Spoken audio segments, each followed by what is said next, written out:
मित्रांनो, आज आपण हिवतड या ठिकाणी शुकाचार्य देवस्थान या ठिकाणी आणि आलेलो इकडं आहोत. आलेलो आहोत. आणि या देवस्थानाच्या इथं महाराजांनी इथं म्हणजे गायींचं संगोपन करतात, एक देशी गायींचं एक गोसंवर्धन करतात. आणि त्यांच्या पारखीने किंवा त्यांचे जे मित्रमंडळी वगैरे कोण आहेत त्यांनी एक चांगल्या गायींच्या निवड केलेल्या आहेत.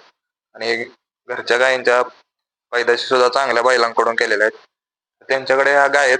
आणि हे आपण लवकरच महाराजांची मुलाखत घेणार आहोत आणि त्यांच्याकडून जाणून घेणार आहोत की त्या गायींपासून म्हणजे फायदा काय आहे, किंवा फक्त आता लोक म्हणतात की एकतरी गाय असावी किंवा गायींचा गोठा असावा, पण त्या गायींकडून फायदा कसा करून घेतला पाहिजे, किंवा त्या गायींचं महत्व कसं, किंवा चांगल्या पैदाशी, किंवा जे हे आहे गायींचं जे महत्व आहे ते आपण त्यांच्याकडून जाणून घेणार आहोत.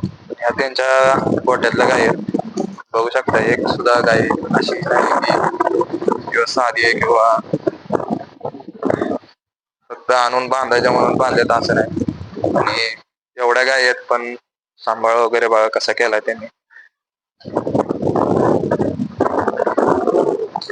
त्यांच्याकडे कोळसा खिल्लार मधल्या पण आहेत, काजळी खिल्लार आणि कपिला खिल्लार मधली कपिला खिल्लार आहे. कुठंच एक केस सुद्धा हिचा पांढरा वगैरे नाही. आणि ही त्यांनी आता नुकतीच आणलेली आहे, नाही त्यामुळे थोडीशी खराब दिसते तुम्हाला. पण कालवड बघा, चेहऱ्यावर वगैरे कोसं पान वगैरे, हे कोसं पान खरं जातीवंत पानाचं लक्षण आहे. आणि ह्या अशा गायी खूप दुर्मिळ आहेत, तुम्हाला कुठं सुद्धा शोधून भेटणार नाहीत. त्यांच्याकडे असणारे सगळ्यात पहिली ना ही म्हणजे त्यांच्याकडच्या गाय आहेत, तुम्ही बघू शकता. ही कपिला मधली अजून एक गाय आहे त्यांच्याकडे. ह्याच गायचे वासरू ना, ह्या गायची ही कालवड आहे. देखणी कालवड आहे, अत्यंत देखणी, गरम असल्याची. आणि ही गाय त्यांच्याकडची गायी देखण्या पण आहेत. आणि तिला जरा उन्हात आणतात.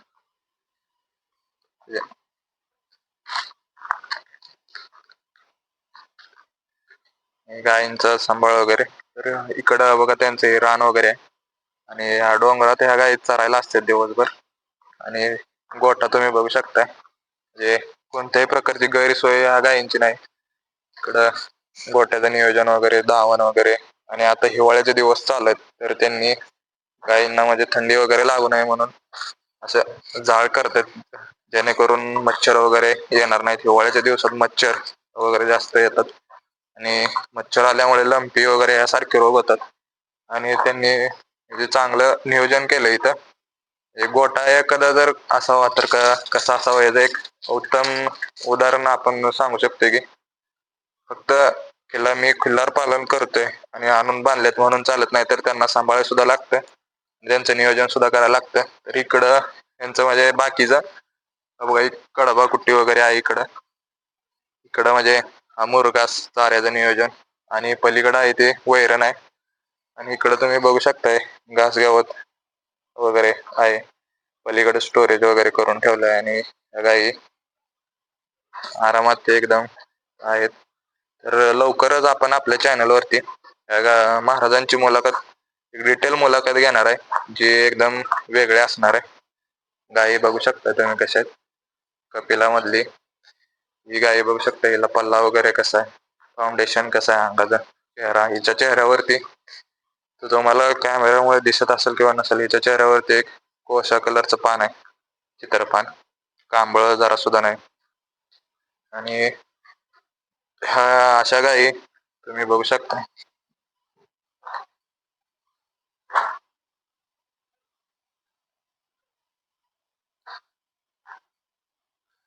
गायींना खुराक वगैरे एकदम टाइम टू टाइम. 2 वर्षाची कालवड आहे, 2 ते 2.25 वर्षाची कालवड आहे. बघा कशी मोठी आहे. ही पण त्याच वयाची. ही कपिला मधली अजून एक त्यांच्याकडे गाई देखण्या गाई, आणि तशाही नाही, सांभाळणी चांगली. काजळी खिल्लार मधली गाय ही सुद्धा तुम्ही बघू शकताय. आणि ही आता नुकतीच वेलेली आहे. हिला ही कालवड झालेली आहे. तर महाराज इथे नसल्यामुळे आपल्याला या कालवडीची संपूर्ण डिटेलमध्ये माहिती सांगता येणार नाही. पण गाई सुद्धा तुम्ही बघू शकताय जातीवंत, आणि वासराला कलर वगैरे म्हणू शकताय तुम्ही कसा आहे बघा. डोक्यावरती वगैरे कोळसा कलर आहे, खुराला वगैरे पूर्णपणे काळी, कोणत्याही प्रकारचा बट्टा वगैरे काही नाही. आणि अशाच आपल्याला म्हणजे महाराज म्हणले की आपण म्हणजे गुरुवारी असतात त्यांच्याकडून चांगली माहिती जाणून घेण्याचा प्रयत्न करू, आणि लवकरच त्यांची मुलाखत आपल्या चॅनलवर अपलोड होणार आहे. तर व्हिडिओ आवडल्यास आपल्या चॅनलला लाईक करा, सबस्क्राईब करा आणि व्हिडिओला शेअर करा.